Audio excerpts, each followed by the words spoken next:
Pag-uusapan naman natin sa video na to guys, no? Kung ano nga ba ang dahilan kung bakit pinag-aantay tayo ni God, no? Sinong relate dito na may hiniling kayo sa Diyos pero hindi nyo pa nakukuha yung kahilingan nyo, pinag-aantay kayo ni God, no? Ginawa nyo na lahat ng paraan na pwede nyo gawin para makuha nyo yung breakthrough na yon. Nag-prayer and fasting na kayo lahat-lahat pero pinag-aantay pa rin kayo ng Diyos, no? Nakakadismaya ang pag-aantay guys, no? Hindi talaga madali ang pag-aantay, no? Nakakadismaya siya lalo na kung ang pag-aantay ninyo ay inabutan na ng buwan, inabutan na ng taon pero hindi pa rin napapasa inyo kung ano man yung hiniling ninyo, no? Kaya ang mahalaga na lang, alamin natin kung ano nga ba ang dahilan kung bakit pinag-aantay tayo ng Diyos, no? Ano ang sabi dito sa Bible? Sabi sa Psalm chapter 27 verse 14, wait for the Lord, be strong and let your heart take courage. Wait for the Lord. Ibig sabihin nga, matuto tayong mag-antay sa Diyos, no? At saka habang nag-aantay tayo, maging strong daw tayo, palakasin natin yung loob natin at magkaroon tayo ng tapang para huwag tayong sumuko, huwag tayong mapanghinaan ng loob habang nasa waiting season tayo, no? Kasi yung iba, kapag nag-aantay, nagiging impatient sila, no? Sumusuko sila, no? Kaya mahalaga talaga na habang nag-aantay tayo, magpakatatag tayo at maging matapang tayo para huwag tayong mapanghinaan ng loob at saka huwag tayong mawala ng pag-asa, no? Patuloy tayong umasa sa Diyos na ipupulfill niya kung ano man yung promise niya sa atin, no? Kaya napakahalaga talaga na matutunan natin kung paano ang mag-antay, no? At saka alamin natin dito guys, no, ano nga ba ang dahilan kung bakit nga ba pinag-aantay tayo ng Diyos, no? Una na talagang dahilan dyan, maaaring piniprepare tayo ni God or inihahanda lang tayo ni God para doon sa breakthrough na ibibigay niya sa atin, no? Kasi bilang isang ama, di ba, bilang Diyos na ama natin, hindi hahayaan ni God na matanggap natin yung breakthrough na yun na hindi pa tayo ready, no? Hindi pa tayo nakahanda, no? Kumbaga, hindi natin alam kung ano yung gagawin natin, hindi natin alam kung paano natin pangasiwaan. Halimbawa man, financial breakthrough yung hiniling natin, kailangan prepared tayo bago natin matanggap yun, no? At kasama sa preparation na ito, yung dumanas tayo ng maraming trials at saka tribulations, no? Kasi sa pamamagitan ng trials at saka tribulations na to, dito mahuhubog yung karakter natin, di ba? Kasi kapag tayo dumanas ng mga trials and tribulations, dito natin matutunan kung paano mag-rely kay God, di ba? Kayo ba naman dumanas kayo ng maraming mga pagsubok, di ba? Well, alam nyo sa sarili nyo na wala talagang ibang makakatulong sa inyo kung hindi si God lang. Dito natin matutunan na mag-rely lang kay God at saka dito natin mahuhubog yung karakter natin at saka ang difficulties na yon, ang paghihirap natin na yon, gagamitin nyo ni God para i-mold tayo into His image, para magiging mas katulad tayo niya, di ba? Yung ugali natin magiging mas katulad sa ugali niya, no? Gusto ni God mamuhay tayo na sa pamumuhay na nakakaaya-aya sa paningin niya, di ba? Kasi nga, ang process sa pagbibigay ng breakthrough ni God ay hindi agaran, no? Kung hindi, danas ka talaga ng maraming mga pagsubok at saka kahirapan kasi nga piniprepare ka ni God. Katulad ng nakasaad sa scripture, ang the kingdom of God is like someone who plants seed in the ground. Ibig sabihin, ang kaharian ni God ay katulad ng isang tao na nagtatanim ng buto sa lupa, di ba? Ang buto na yun na tinanim ng tao ay hindi agad-agad tumubo para maging puno siya or maging halaman, no? Kung hindi, dumadaan yun sa process, unti-unti ang pagtubo niya. Ganon din sa atin. Kung tayo man, humiling tayo ng breakthrough kay God, hindi agad-agad ipagkaloob sa atin kasi nga may process ang pagbigay ng breakthrough, no? Kailangan muna tayong i-test ni God kung talagang totoo nga ba yung pananampalataya natin sa Kanya, kung talagang mananampalataya pa rin ba tayo, kung dumanas tayo ng maraming kahirapan sa buhay, kung dumanas tayo ng maraming pagsubok, no? Kung gaano nga ba ka-genuine yung pananampalataya natin o kung may mabuting puso nga ba tayo, no? Kaya dito, no, dito hinuhubog ni God yung karakter natin, no? Dito, no, gusto ni God maging prepared tayo bago niya ibigay sa atin yung blessings na yon, para pagdating ng blessings na yon, alam na natin kung anong gagawin natin, alam natin kung paano natin pangasiwaan at higit sa lahat, hindi lalaki ang ulo natin, no? Kasi alam natin kung paano natin nakuha yung breakthrough na yun, no? Dumanas tayo ng maraming pagsubok, maraming kahirapan. Kumbaga, hindi natin basta-bastang nakuha. Kaya hindi kailanman lalaki yung ulo natin, hindi natin ipagmayabang yung breakthrough natin. Kasi alam natin kung anong hirap ang dinanas natin at sinuong natin bago natin nakuha ang breakthrough na yun, no? At saka pangalawa naman, maaaring tinuturuan lang tayo ng Diyos kung paano maging pasensyosa, di ba? Kasi aminin na natin, marami sa atin, no, walang pasensya, di ba? Literally, kapag tayo pinag-antay tayo ng tao, nawawalan tayo ng pasensya, di ba? Nawawalan tayo ng gana, di ba? Nag-aano tayo, nagbaback out tayo kapag pinapaantay tayo ng matagal. Ganon din sa Diyos, no? Tinitesting, gusto lang ni God na turuan tayo kung paano magpasensya, kung talagang makakatiis nga ba tayo, kung pag-aantayin niya tayo. Kasi ang blessings na nagmula kay God ay nagre-require talaga siya ng pasensya, no? Kailangan talaga natin magpapasensya kasi nga may process ang pagbigay ni God ng blessings. Kaya kailangan nating hubugin yung pagpapasensya natin kasi kapag wala tayong pasensya, so maaaring talikuran na natin si God kapag hindi natin nakuha agad-agad yung blessings na gusto nating makuha or breakthrough na gusto nating makuha, no? Maaaring mag-back out na tayo kung natagalan bago natin nakuha yung breakthrough na inaasam natin. Kaya kailangan talagang mahubog muna yung pagiging pasensyoso natin, no? At saka, pangatlo naman ay maaaring ini-strengthen lang ni God yung faith natin sa Kanya, no? Kumbaga, gusto ni God ay palakasin pa natin yung panampalataya natin sa Kanya.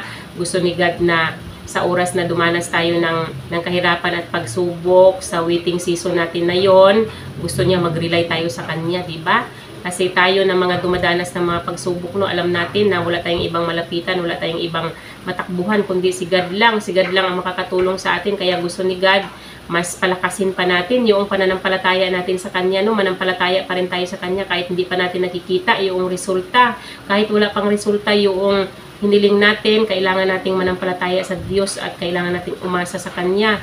At kailangan nating magtiwala na siya ay faithful God, kung ano yung pinramis niya sa atin ay talagang tutuparin niya yun, no? Kasi nga, hindi nga siya katulad sa tao na sinungaling, kung ano yung pinramis niya sa atin, ay yun talaga ang matutupad. Kasi tulad noong mga Israelites, no? Pinangakuan niya ng promised land, talagang ibinigay niya yung promised land, pero natagalan nga lang dahil sa pagiging disobedient nila, umabot ng 40 years bago napasa kanila yung promised land na pinramis ni God sa kanila, no? Pero ibinigay talaga ni God, natagalan nga lang, no? Katulad ng nakasulat sa Bible, si Job, no? Noong time na nawala kay Job lahat, no? Binawi sa kanya lahat. Si Job ay mayaman siya na tao, no? Pero dumating ang time na nawala sa kanya lahat, pati lahat ng anak niya, nawala sa kanya, namatay lahat ng anak niya, at saka lahat ng kayamanan niya, kung anumang mga positions na meron siya, nawala sa kanya, no? Pero itinuloy pa rin niya yung pananampalataya niya. Nakasaad dito sa Job chapter 1 verse 21. Naked I came from my mother's womb, and naked shall I return there. The Lord gave, and the Lord has taken away. Blessed be the name of the Lord. Diba? Kita nyo naman, nakasaad dito na si God ang nagbigay sa kanya noong mga blessings na yun, kung ano mang meron siya galing sa Diyos, pero kinuha sa kanya ni God lahat. Kinuha ni God sa kanya lahat ng blessings, pero nagpatuloy siya sa pananampalataya niya sa Diyos. Sa halip na i-curse niya si God, binless niya pa rin ang pangalan ni God. Diba? Dapat ganito tayo, no? Gusto lang subukin ni God yung pananampalataya natin sa Kanya, kung hanggang saan nga ba yung pananampalataya natin, kung may genuine nga ba tayo na puso at tunay nga ba yung pananampalataya natin, kung mas pinapahalagahan ba natin siya kaysa doon sa bagay na hiniling natin sa Kanya. Diba? Kayo, ano bang mas mahalaga sa inyo? Yung matanggap ninyo ang breakthrough o yung si God mismo? Si God mismo ang pinahalagahan niyo. Diba? Kahit na hindi natin nakuha yung breakthrough natin, pero may Diyos tayong kasama, wala na tayong kasing blessed, diba? Si God ang mas mahalaga kaysa doon sa breakthrough, kaysa doon sa mga material na bagay na hiniling natin. At pang-apat naman ay maaaring gusto ni God na i-fix natin yung paningin natin sa Kanya, kung baga siya yung pagtuunan natin ng pansin, no? Huwag nating ituon yung pansin natin doon sa bagay na hiniling natin, doon sa breakthrough na hiniling natin. Kung hindi siya ang pagtuunan natin ng pansin, mag-focus tayo sa Kanya, no? Matutunan pa rin natin kung paano siya mahalin, kung paano umasa sa Kanya, at paano manampalataya sa Kanya sa kabila ng hindi pa natin nakikita ang resulta ng mga kahilingan natin, di ba? Dapat ganito tayo, no? Mas pagtuunan natin ng pansin si God. Doon tayo mag-focus kay God kaysa doon sa hiniling natin. Kung panglima naman, maaaring may hiniling si God sa iyo na i-give up mo bago niya i-pour out yung blessings or yung breakthrough. Halimbawa, hiniling ni God sa iyo na i-give up mo yung relationships mo kasi yung relationship na yun, toxic yun, hindi yun naka-align sa will niya sa buhay mo. Magiging sagaba lang yun, magiging hindrance lang yun sa kung ano man yung ordained path ni God sa buhay mo. Kaya hiniling niya sa iyo na i-give up mo yung relationships na yun pero hindi mo ginagawa. or di kaya may specific siya na bagay na valuable sa'yo na gusto niya i-release mo or pakawalan mo, pero hindi mo ginagawa, no? Maasahan mo na talaga na hindi mo makukuha yung breakthrough kapag ganun, no? Kasi ang disobedient nga natin, may kaukulan nga na parusa, may consequences ang pagiging disobedient natin. Katulad nga ng mga Israelites na yun, hindi agad-agad napunta sa kanila yung promised land dahil nag-disobey sila kay God, no? Kaya natagalan. Kailangan nga nating sumunod sa mga utos ni God para i-fulfill din niya kung ano yung pinramis niya sa atin, no? At saka pang-anim naman, maaaring no?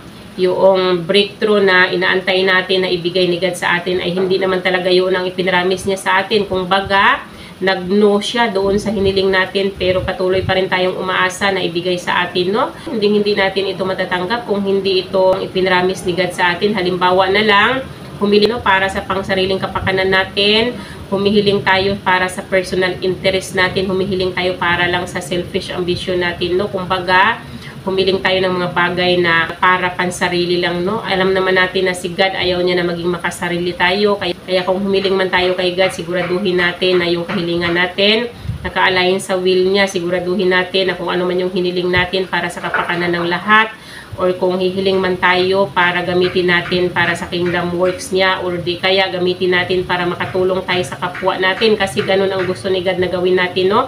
Huwag tayong makasarili, kung hindi maging selfless tayo. Huwag nating iniintindi yung sarili natin, mas intindihin natin yung ibang tao kaysa buhay natin, kaysa sarili natin, no? Yun ang gusto ni God na gawin natin, no?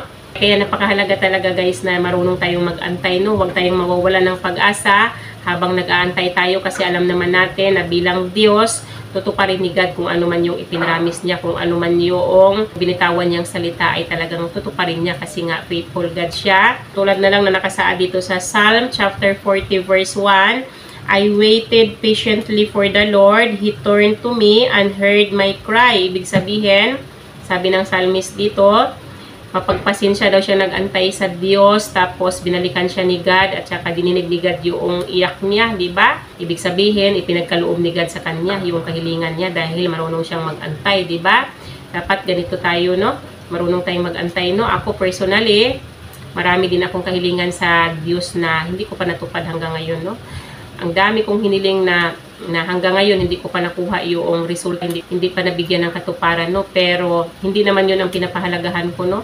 Natuto akong mag-antay kung ano man yung will ni God, bahala na si God sa buhay ko, no? Kasi ang mas mahalaga naman sa akin ngayon, yung relationship ko kay God, no? Yun ang mahalaga sa akin, na nandyan si God, pinoproteksyonan ako, ginaguide ako sa tamang landas ng buhay, at higit sa lahat, nagpo-provide siya para sa mga pangangailangan ko. Yun ang importante, di ba? Hindi niya kina-cut off yung provision niya para sa akin, di ba? Nagpo-provide siya para sa mga needs ko, kaya wala nang mas mahalaga pa doon, guys, no? Wala nang kasing bless kung si God mismo ang nasa atin na, di ba? Wala na tayong mahihiling pa kung si God mismo nasa atin na, kahit hindi na natin matanggap yung breakthrough na hinihiling natin, hindi na natin matanggap kung ano man yung specific na bagay na hiniling natin sa Kanya. Ang mahalaga, nandyan siya para sa atin, di ba? Ginagabayan niya tayo, sinusuportahan niya tayo, iniingatan niya tayo, at higit sa lahat, nagpo-provide siya sa atin, no? Tayo na mga impatience dyan, dapat matutunan na natin kung paano ang magpasensya, no? Paano ang mag-antay para sa breakthrough na ipagkaloob ni God sa atin. Kasi sigurado naman na kapag tayo natutong mag-antay, tapos dumating na yung time na ibibigay na ni God yung breakthrough na yun, yung breakthrough na yun ay panghabang buhay na, no? Bali, ano siya, no? Pang-eternal na siya, no? Kasi nga ang blessings at ang breakthrough na nagmula kay God, hindi yun basta-bastang mawala, no? Panghabang buhay na siya, continuous na siya, kasi pinaghirapan mo yung breakthrough na yun para makuha mo siya, di ba? Dumanas ka ng maraming trials and tribulations, nag-antay ka ng matagal, kaya pang-eternal na yun, hindi na yun basta-bastang mawala sa iyo, no? Kaya dapat lang talaga matutunan natin ang mag-antay, huwag tayong sumuko, no?